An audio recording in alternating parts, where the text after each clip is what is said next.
Police મહાનિરીક્ષક Shri Chirag Kordia સાહેબ, border range Kutch Bhuj તથા શ્રી વિકાસ સુંડા સાહેબ, પોલીસ અધિક્ષક પશ્ચિમ કચ્છ ભુજ તથા નાયબ પોલીસ અધિક્ષક શ્રી ડોક્ટર વિશ્વાસ શાહ સાહેબ, ભુજ વિભાગ ભુજનાઓએ ગેરકાયદેસર દબાણ કરનાર વિરુદ્ધમાં કડકમાં કડક કાર્યવાહી કરવા અને ગેરકાયદેસર દબાણ દૂર કરાવવા સૂચના આપેલ. તે સૂચના અનુસંધાને પોલીસ સ્ટેશન વિસ્તારમાં ગેરકાયદેસર દબાણ દૂર કરવાની કામગીરી હાથ ધરવામાં આવેલ. તે અનુસંધાને હાજીપીર પોલીસ સ્ટેશન વિસ્તારના લુડબાઈ જૂથ પંચાયત હસ્તકની સરકારી પડતર જમીન ઉપર લુડબાઈ જૂથ પંચાયતના અમુક જણાવેલ નામ સરનામાવાળા વ્યક્તિઓએ પોતપોતાના અંગત આર્થિક ફાયદા માટે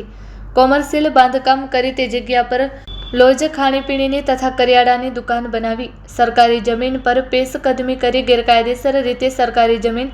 1100 ચોરસ ફૂટવાળી જમીન કિંમત ₹3,85,000નું ગેરકાયદેસર બાંધકામ તોડી પાડી દબાણ હટાવની યોગ્ય કાર્યવાહી કરી સરકારી જમીન ખુલ્લી કરાવેલ.